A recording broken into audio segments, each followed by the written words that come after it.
आज का हमारा टॉपिक है तंत्र का तंत्र। और तंत्र का तंत्र क्या होता है? तो हमारे शरीर की सबसे बड़ी कोशिका तंत्र का तंत्र कहलाती है। तो क्या हमारे शरीर की सबसे बड़ी कोशिका क्या कहलाती है? तंत्र का तंत्र। और तंत्र का तंत्र की कोशिका किसे कहा जाता है, या तंत्र का तंत्र की इकाई है न्यूरॉन को कहा जाता है। किसको? न्यूरॉन को। अब हम पढ़ेंगे तंत्र का तंत्र में मस्तिष्क, मानव मस्तिष्क यानी ह्यूमन ब्रेन। ह्यूमन ब्रेन पढ़ेंगे हम। तो मनुष्य के मस्तिष्क का वजन 1400 ग्राम होता है। मनुष्य का मस्तिष्क अस्थियों के खोल क्रेनियम में बंद रहता है, जो इसे बाहरी आघातों से बचाता है। यानी हम देसी तरीके में कह सकते हैं कि जो हमारी खोपड़ी है उसे हम विज्ञान की भाषा में क्रेनियम कहते हैं। अब हमारा मानव मस्तिष्क 3 भागों में बटा होता है। कितने भागों में? 3 भागों में। प्रमस्तिष्क, मध्य मस्तिष्क और पश्च मस्तिष्क। अब यह भी अलग अलग भागों में बटी हुई हैं। जैसे प्रमस्तिष्क 3 भागों में बटा हुआ है। कौन कौन से? सेरिब्रम, थैलमस और हाइपोथैलमस। और मध्य मस्तिष्क 2 भागों में बटा हुआ है, कोरपोरा कॉर्डिजेमिना और दूसरा है सेरिब्रल पेंडिकल। सेरिब्रल पेंडिकल। हाँ, और लास्ट यानी पश्च भाग भी 2 भागों में बटा हुआ है। कौन कौन से? सेरिबेलम और मेडुला ऑब्लिंगेटा। तो हमारे यह मस्तिष्क 3 भागों में बटा हुआ है, प्रमस्तिष्क, मध्य मस्तिष्क और पश्च मस्तिष्क। फिर इनके भी जो भाग हैंगे वह हम आगे विस्तार से पढ़ेंगे। अब हम सबसे पहले देखेंगे प्रमस्तिष्क। प्रमस्तिष्क कहते हैं जो हमारे मस्तिष्क का आगे वाला हिस्सा होता है, वह सबसे आगे वाला, इसीलिए इसको प्र कहा जाता है। प्र मतलब होता है आग, सबसे पहला, प्रमुख। इसे अग्र मस्तिष्क भी कहते हैं।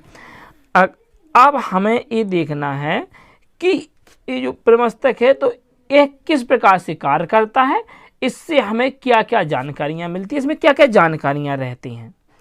तो इसे 3 भागों में बांटा गया था, सेरिब्रम, थैलमस और हाइपोथैलमस। सबसे पहले देखेंगे हम सेरिब्रम। सेरिब्रम को ही हिंदी में प्रमस्तिष्क कहा जाता है। तो इसमें क्या होता है? बुद्धि की चतुराई। बुद्धि की चतुराई जैसे हमें कोई कहते हैं आपके कोई इंसान कितना चतुर है, देखो है बदमाश है, या फिर उसका तो कोई मुकाबला ही नहीं, वो तो वास्तव में बहुत ही होशियार है, तो उसे कहते हैं बुद्धि की चतुराई। सोचना, जो भी हम सोचते हैं वह किससे सोचते हैं? दिमाग से। आपको पता है मस्तिष्क से सोचते हैं, तो किस भाग से सोचते हैं? पश्च वाले, मध्य वाले या प्र वाले? तो हम सबसे आगे वाले मस्तिष्क से ही सोचते हैं। समझते भी इसी से है। तो कौन कौन सी? बुद्धि की चतुराई, सोचना, समझना, बोलना। अब बोलने पर भी नियंत्रण कहते हैं, अपने कंट्रोल रखो। नियंत्रण इंग्लिश में क्या कहते हैं? कंट्रोल। तो कहा बोलने पर कंट्रोल। और अनुभव, यानी कोई भी चीज़ अपन बार बार करते तो अपन को क्या हो जाती है? अनुभव। जैसे कोई क्रिकेट खेलता है तो उसके क्रिकेट खेलने का क्या हो जाता है? अनुभव होता है। कोई किताब पढ़ता है, उसकी किताब पढ़ने का क्या होता है? अनुभव हो जाता है। कोई कार्य अच्छी तरह से करने लगता है, वैसे कहते हैं अपन अनुभव, एक्सपीरियंस कहते हैं इंग्लिश में। और एक और इसमें होता क्या? महसूस करना। महसूस करना यानी कोई भी इंसान, जैसे मान लो जाए किसी की तकलीफ है और उससे वो कहे ना, वो कहे बिना अपन समझ ले कि यह तकलीफ में है, या फिर ज़्यादा खुश है, या फिर यह ज़्यादा दुखी है, तो हमें क्या करें? महसूस करें, यानी फील। तो यह सब जानकारियाँ कहाँ से मिलती है हमें? यह मतलब हमारे कुछ मस्तिष्क में आती है, प्रमस्तिष्क में आती है, यानी सेरिब्रम में। अगर किसी की सोचने और समझने की क्षमता चली गई है तो उसकी प्रॉब्लम मस्तिष्क में किस भाग में है? वह प्रमस्तिष्क में है, यानी सेरिब्रम में है। जो भी डॉक्टर इलाज करेगा वह कहाँ का करेगा? सेरिब्रम का इलाज करेगा। और आप साथ ही साथ में वीडियो देखते जा रहे होंगे कि हमारा मस्तिष्क कैसा है, और यह न्यूरॉन चल रहे हैं जो तारे जैसे चमक रहे हैं, और ये किस प्रकार से कार्य करता है। अभी हम आँख से भी देखेंगे, आगे चल के हम बताएंगे कि किस प्रकार से हमारा यह सिस्टम पूरा, आँख, कान, नाक, मुँह, सब आँख कान किस प्रकार से मस्तिष्क से जुड़े होते हैं। अगला हमारा सेरिब्रम के बाद है थैलमस। क्या है? थैलमस। तो हमें थैलमस से किस किस प्रकार की जानकारी मिलती है? जैसे दर्द होना, यानी अपने कहीं पे भी कुछ अगर घाव हो जाए या फिर कुछ दवा हो या फिर कोई कट जाए तो हमें क्या होता है, दर्द होने लगता है। तो वह दर्द कहाँ पर होता है, हमारे मस्तिष्क में, थैलेमस में। कहाँ से आता है, हमें जानकारी कहाँ से मिलती है, थैलेमस से। ठंडा लग रहा है कोई भी चीज़, जैसे कोल्ड ड्रिंक पी तो वो ठंडी है, बर्फ़ छुई हमने ठंडी है, तो कौन कौन सा, दर्द, ठंडा और गर्म।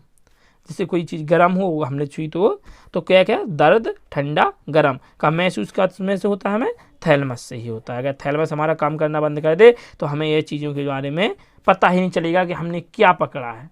हमारे मस्तिष्क, एक हमेशा बात ध्यान रखना है कि मस्तिष्क ही हमारे पूरे शरीर को चलाता है। अगर मस्तिष्क में आपने जैसा सोच लिया, अगर मस्तिष्क में कोई बात बैठी, कहते हैं ना चिंता चिता समान है, तो क्या है कि चिंता अगर तुमने मस्तिष्क में रख ली तो पूरा शरीर आपका वैसे ही कार्य करने लगता है। और हमेशा आप पॉजिटिव सोचिए, सकारात्मक सोचिए, अच्छा सोचिए। जितना आप अच्छा सोचेंगे आपका शरीर उतना ही अच्छा रहेगा।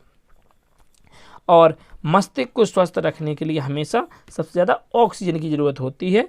और हो सके तो सुबह सुबह से थोड़ा ओम का उच्चारण और ज़्यादा से ज़्यादा लंबी लंबी सांसें लिया करो, जिससे हमारे शरीर में ऑक्सीजन का प्रवाह ज़्यादा होगा, जिससे माइंड फ्रेश होता है।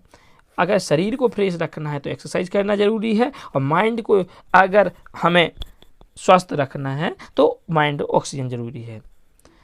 तो हमारा ये थैलेमस हो गया, दर्द और ठंडा और गर्म का महसूस होना। अब हमारा अगला भाग है प्रमस्तिष्क का, ये क्या है, हाइपोथैलेमस। और हाइपोथैलेमस में हमें किस किस चीज़ का पता चलता है, तो भूख, प्यास, ताप, अंतःस्रावी ग्रंथियों से स्रावित हार्मोन्स पर कंट्रोल, गुस्सा और पसीना।